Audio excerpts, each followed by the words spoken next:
Hey everyone, let's just jump right into today's explainer. We're looking at Shufang's 2011 text, New Understanding on the Life and Death of Life.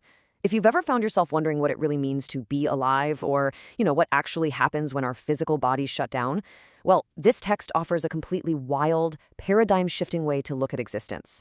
It's a real mind-bender, so let's unpack this whole thing together. Section 1. The Illusion of Mortality, or Rethinking Existence. Right off the bat, the text hits us with this startling claim. The issues of life and death with regard to life do not exist. Now, we usually think of our existence as this straight line, right? A definitive start and a definitive end. But according to the author, what we call life and death, they're just false appearances.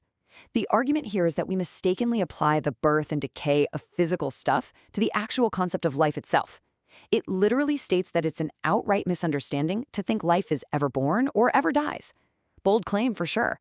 But the text actually backs this up by totally dismantling how we measure time and reality. Section 2. Limits of Human Perception and the Scale of Time. So why do we humans get this so wrong?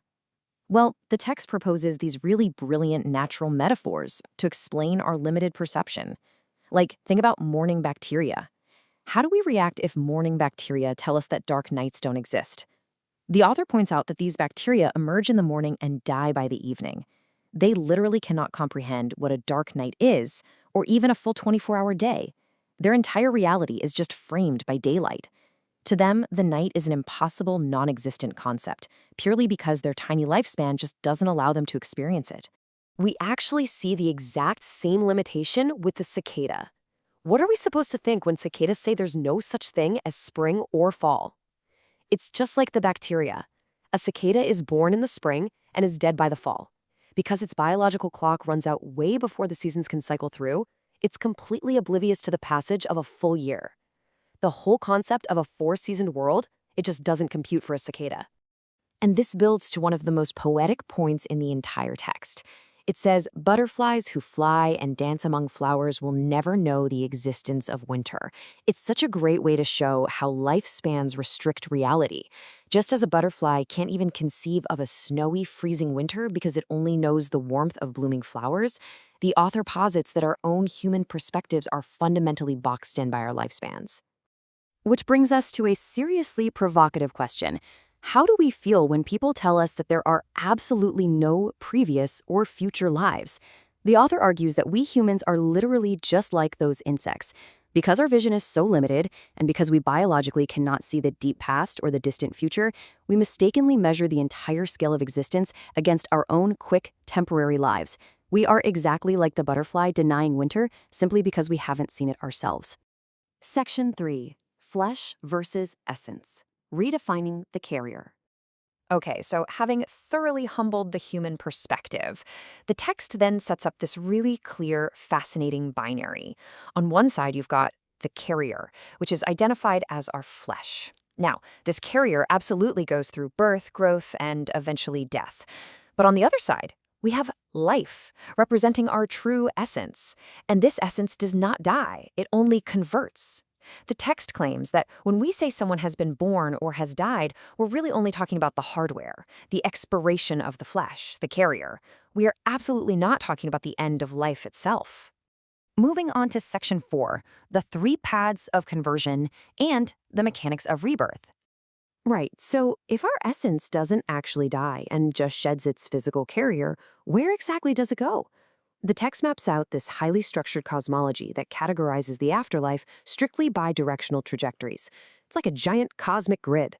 A downward conversion takes you to places like the planter or animal worlds, hell, or these specific realms called the frozen or inflamed layers. The author strictly defines this downward movement as death. Then, a horizontal conversion loops you right back to the human world, which is termed half-death. And finally, an upward conversion leads to the 3 levels of heaven, which the text uniquely defines as true life.